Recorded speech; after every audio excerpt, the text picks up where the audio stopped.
បាទសូមគោរពនឹងជម្រាបសួរដល់ប្រិយមិត្តដែលកំពុងទស្សនាវីដេអូនៅក្នុង Channel YouTube ពីខ្មែរថ្ងៃនេះសូមធ្វើការចែករំលែកនៅវីដេអូមួយទាក់ទងជាមួយនឹងការបិទ page ទៅលើប្រទេសរបស់យើងមានន័យថាយើងកំពុងតែធ្វើអាជីវកម្មលក់អីវ៉ាន់ទៅតាមអនឡាញ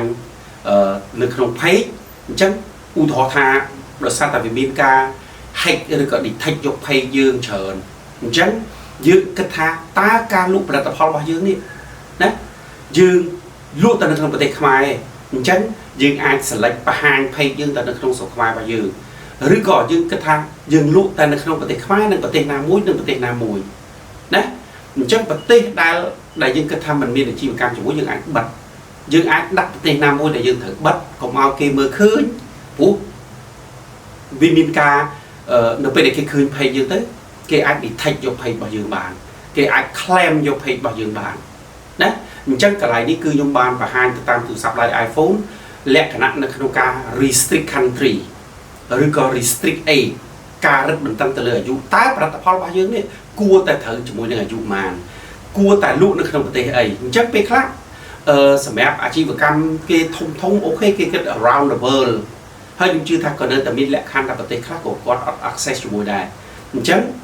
អាចបិទប្រទេសណាដែលយើងគិតថាជាប្រទេសរៀងហានិភ័យមាន scam មានអីច្រើន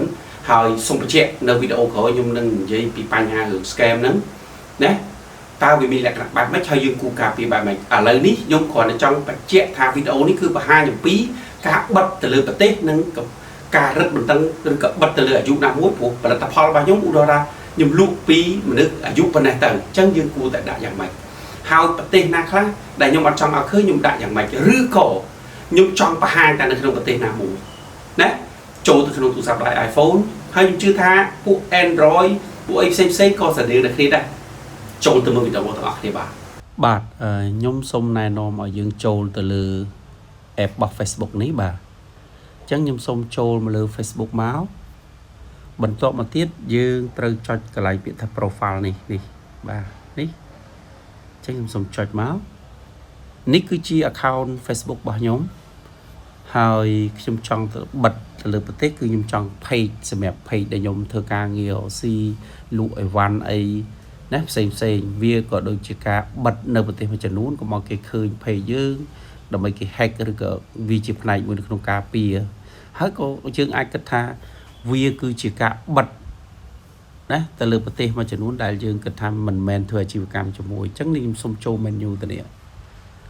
ចូល menu មកខ្ញុំសូមជ្រើសរើសយក page របស់ខ្ញុំបាទខ្ញុំសូមយក page របស់ខ្ញុំមកនៅពេលដែលខ្ញុំចូលដល់ page របស់ខ្ញុំបែបនេះហើយនេះបាទអញ្ចឹងគឺខ្ញុំសូមចូលមកលើ menu បាទត្រេ3នេះបាទនេះសម្រាប់ទូរស័ព្ទដៃ iPhone ណាបាទខ្ញុំសូមចុច menu មកខ្ញុំ scroll ចុះមកខាងក្រោមខ្ញុំស្វែងរកពាក្យថា setting and privacy បែបនេះបាទខ្ញុំសូមចុចលាវាឲ្យអស់មកហើយចុចពាក្យថា setting បាទសូមចុចពាក្យ setting នៅពេលដែលខ្ញុំចុច setting បែបនេះខ្ញុំសូម scroll ទៅខាងក្រោមបាទសូម scroll ទៅខាងក្រោមគឺសូមស្វែងរកពាក្យថា follower and public content នេះបាទអញ្ចឹងមិនថា iPhone ឬក៏ Samsung ឬក៏ Huawei ទេយើងអាចស្វែងរកចំណុចនេះបានដូចគ្នាបាទនេះខ្ញុំសូមចុចទៅលើពាក្យថា follower and public content អញ្ចឹងនៅពេលដែលខ្ញុំចូលមកដល់ចំណុចនេះខ្ញុំសូម scroll ទៅខាងក្រោមទាញវាមកខាងក្រោមមកបាទនៅខាងក្រោមនេះវាមានកន្លែង block ណា block list filter and country restriction និង age restriction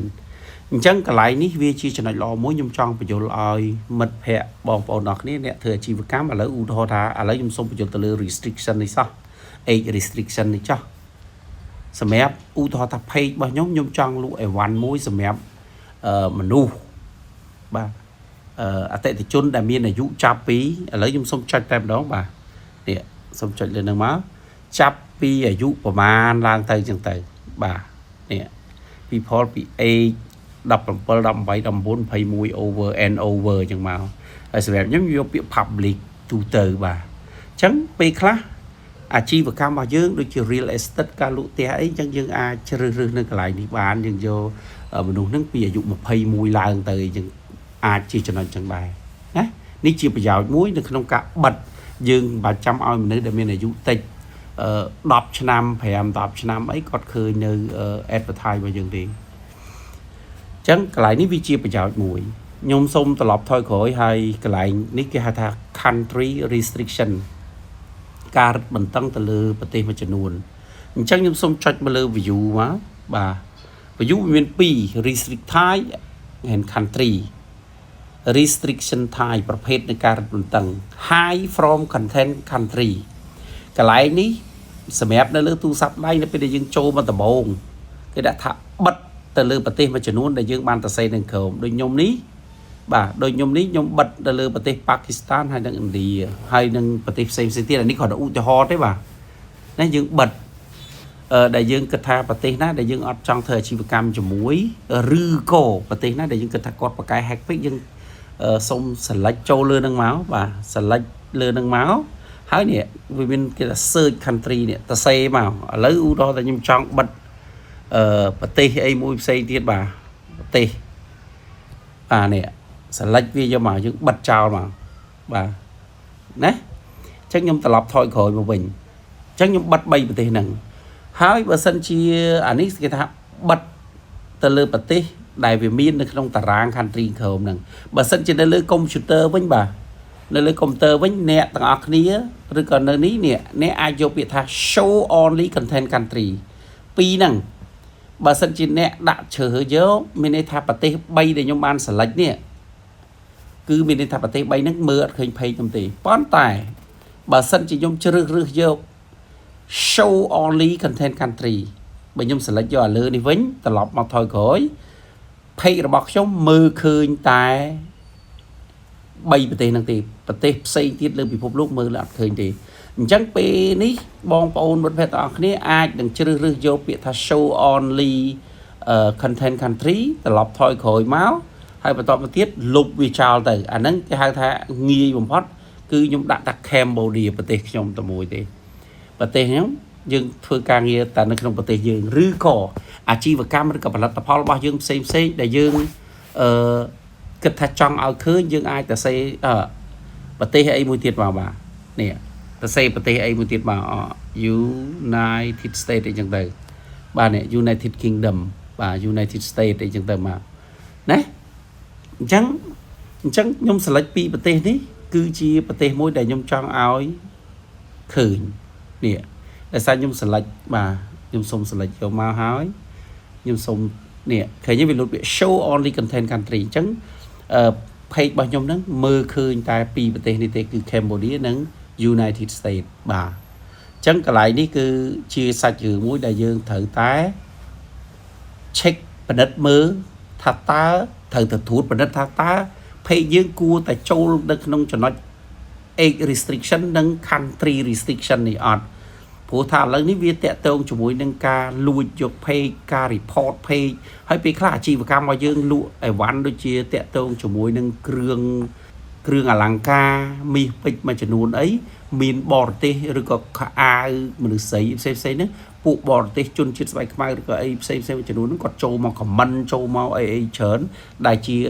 ចំណុចអត់បានការណាអញ្ចឹងអាចបិទនៅចំណុចហ្នឹងបានឥឡូវខ្ញុំសុំសារទៅវិញខ្ញុំបិទវាលុបនៅប្រទេសនឹងចោលសិនបាទខ្ញុំអត់ដាក់អីទេអានេះសម្រាប់ខ្ញុំអញ្ចឹងបងប្អូនទាំងអស់គ្នាវិញអាចធ្វើចំណុចនេះបានទេយល់ទេបើមិនយល់ទេអាច comment សួរខ្ញុំបានឬក៏ឆាតតាម Telegram បានបាទតាមរយៈវីដេអូដែលខ្ញុំបានធ្វើការបង្ហាញនៅតាមទូរស័ព្ទដៃ iPhone សង្ឃឹមថាមិត្តភ័ក្តិបងប្អូនដែលគាត់មាន Huawei Samsung Oppo Vivo អីផ្សេងខ្ញុំគិតថាចូលទៅលើ Facebook ហ្នឹងវារៀងស្រដៀងគ្នាទេបាទវាមានលក្ខណៈស្រដៀងគ្នាទេមិនសូវជាខុសគ្នាប្រហែលទេអញ្ចឹងវីដេអូមួយនេះជាប្រយោជន៍ហើយមិត្តភ័ក្តិដែលកំពុងតែទស្សនាវីដេអូនេះកុំភ្លេចចែកម្លែកទៅកាន់មិត្តផ្សេងទៀតផងជាប្រយោជន៍ទាំងអស់គ្នាជាការរីកចម្រើនទាំងអស់គ្នាជាការបង្កើននូវសុវត្ថិភាព